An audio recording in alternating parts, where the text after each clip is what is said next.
Welcome back to another automation breakdown where we break down automated solutions for your business needs. I'm your host, Chris. One thing I've noticed in Power Apps is we tend to overbuild them with varying screens, right? So that means you have to click into one screen and then another screen, build in a couple of back buttons, maybe put in a menu. And really, before you know it, your app tends to feel less like a modern application and more like a PowerPoint presentation. But modern apps don't really tend to work and feel like that. I mean, let's take a look at Facebook's mobile platform.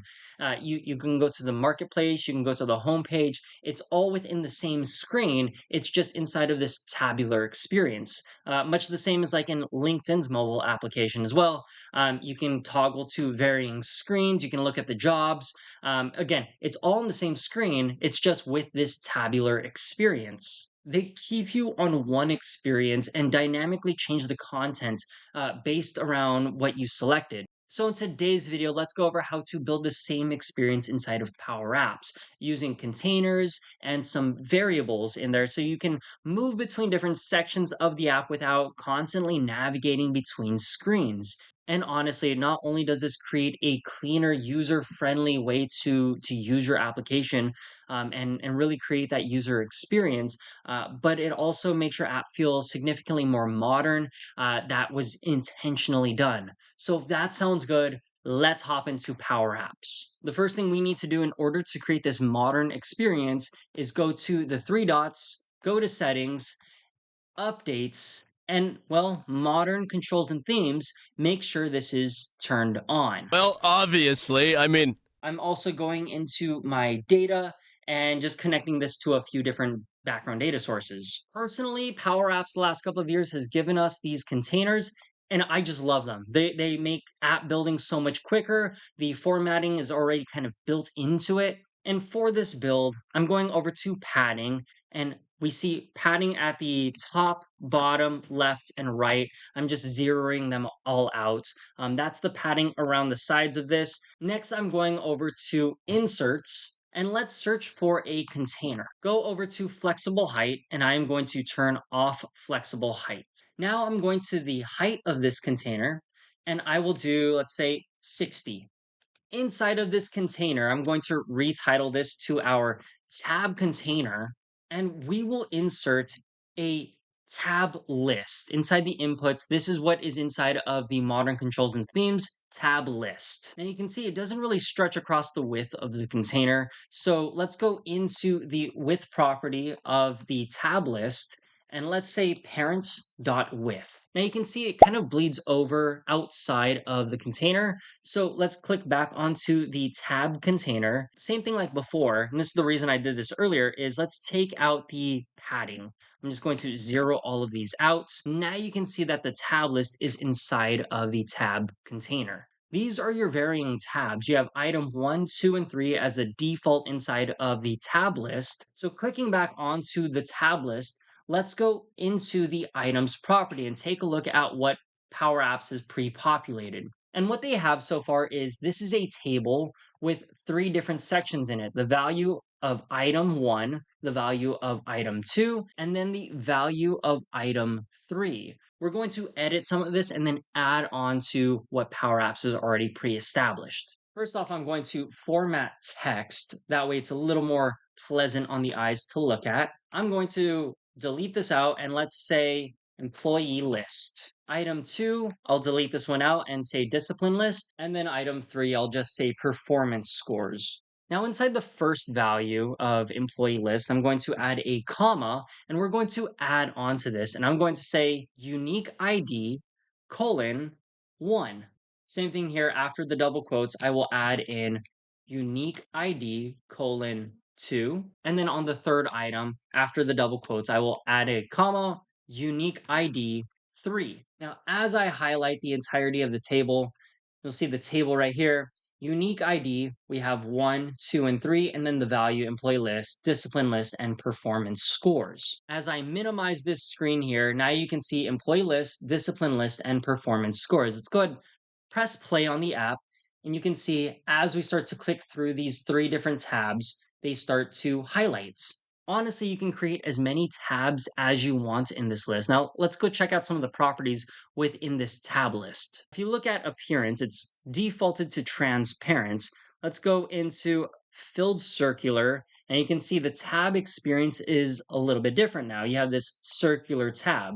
Depending on, your users' needs, things like that, this may come in handy. Again, I don't know everything that's going on with you guys, but this may be a good option for you. The alignment is currently defaulted to horizontal. Again, depending on you and your use case, you can set it to vertical. And then you can change the color palette to different colors, again, depending on what your users will need. Let me click on play. You can see it's now turned to a green underline. So now we've set up the different tabs. Let's go connect that to different containers that will pop open when you click on these different tabs. Okay, so let's go click on the main container. So this outer container right here, and I'm going to add in another container, well, underneath it. So I will just add in, let's say, a vertical container. And let's just go ahead and add in, let's say, your vertical gallery. And I'm going to connect this into, for me, my active employee roster. Well, now I need this to only display if employee list is clicked on. So right now, employee list is indeed clicked on.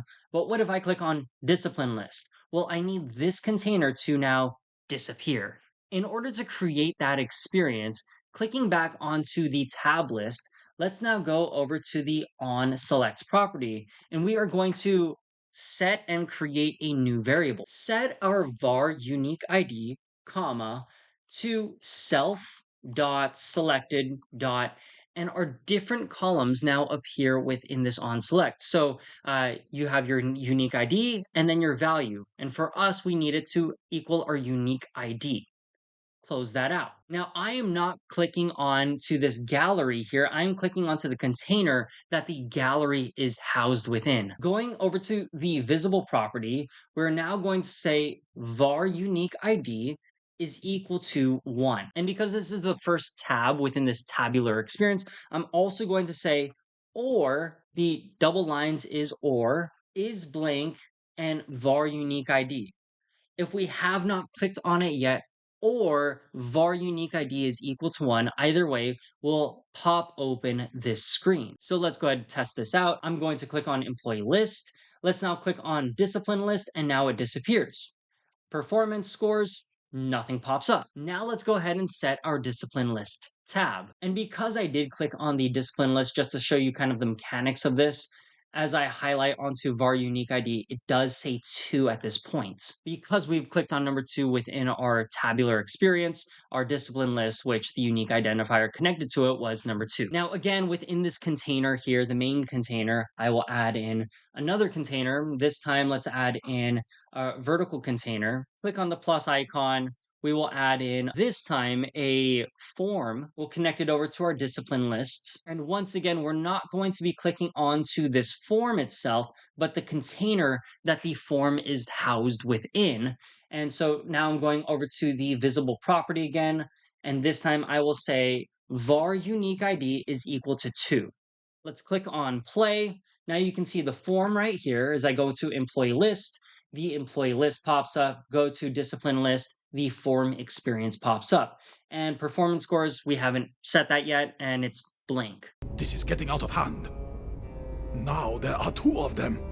Inside the main container, let's go ahead and add in another vertical container. And this one, I will add in another vertical gallery connected over to my performance scores. Now, as I start to click on other items here, this is what happens if you do forget about changing your visible property. You'll see that the performance scores is still there.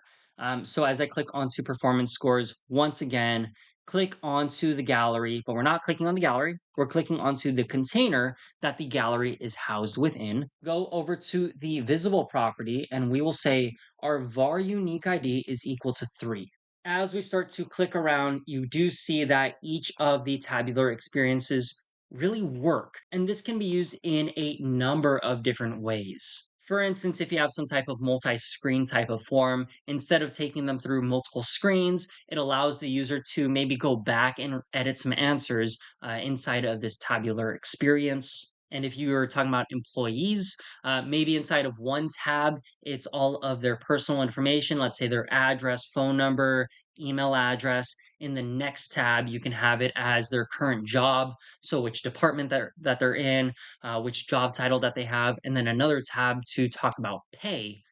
Different tabs again to talk about the same topic, just different experiences within that same topic. As a quick example here that I kind of am violating, the purpose of this video is multiple screens, but I created two different screens. One here as the employee list, and as I, let's say, click on Lily, it navigates me over this to this tabular experience where you have the employee info, discipline list if they have any disciplines on file. In this case, she was good. And then finally, we have performance scores. 2023 exceeds, 24 meets, and 25 meets. Whereas if I click onto, let's say, Jason James, come over to this tab here, you'll see all of his info here. Discipline list, he does have a discipline on file, and that's probably because he did not click the like button. Performance scores, you can see those past performance scores. Now, how I made sure that the tab list reset every single time and our variable was reset to the first tab experience every single time. Well, clicking outside the screen, going to the on visible property, what I've done is I have reset the tab list and then I've set our var unique ID to 1. This will reset the entire page back to its default whenever I navigate back to this screen. You can take that how you want. Totally up to you if that's kind of your working metrics on how you're doing this. But other than that, that's kind of it for today's video. A little bit shorter than lately. I have been messing around with some of the formatting, whether it's the longer video formats or maybe some of these shorter tutorials. Let me know what you like better in the comments. I am kind of experimenting as we kind of build the channel. But thank you guys so much for sticking all the way to the end. Like, subscribe, hit that notification bell, and I will see you in the next video.